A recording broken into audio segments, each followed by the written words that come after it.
તો વડોદરામાં પીએમ મોદીના આગમનને લઈને ભારે ઉત્સાહ જોવા મળી રહ્યો છે। ત્યારે સરદારધામ 3ના લોકાર્પણ માટે જનમેદની ઉમટી પડી છે। તો વડોદરા, આણંદ અને ભરૂચ સહિત રાજ્યભરમાંથી પાટીદાર સમાજ પણ પહોંચી ગયો છે। તો સભા મંડપમાં હકડેઠઠ ભીડ જોવા મળી રહી છે। ત્યારે લોક ગાયિકા ઉર્વશી રાદડિયાના ગીતોએ માહોલ જમાવ્યો છે। લોકગીતોના તાલે ઉપસ્થિત લોકો પણ ઝૂમી ઉઠ્યા છે।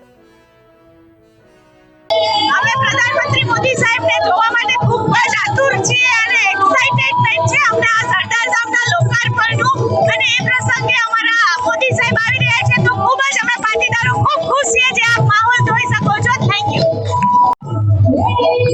હેલો, આજે અમે બહુ જ મજા કરી રહ્યા છે ઉર્વશીબેન રાદડિયાની સાથે જે ગરબાનું આયોજન છે, ગીતો ગવાય છે, એનાથી અમે ખૂબ આનંદ કરી રહ્યા છીએ। બહુ જ મજા આવે છે। Thank you. આ સરદારધામનો કાર્યક્રમ છે। સરદારધામ એક ટ્રસ્ટ છે જે પાટીદાર સમુદાયના ઉત્થાન માટે કાર્યક્રમ કરે છે।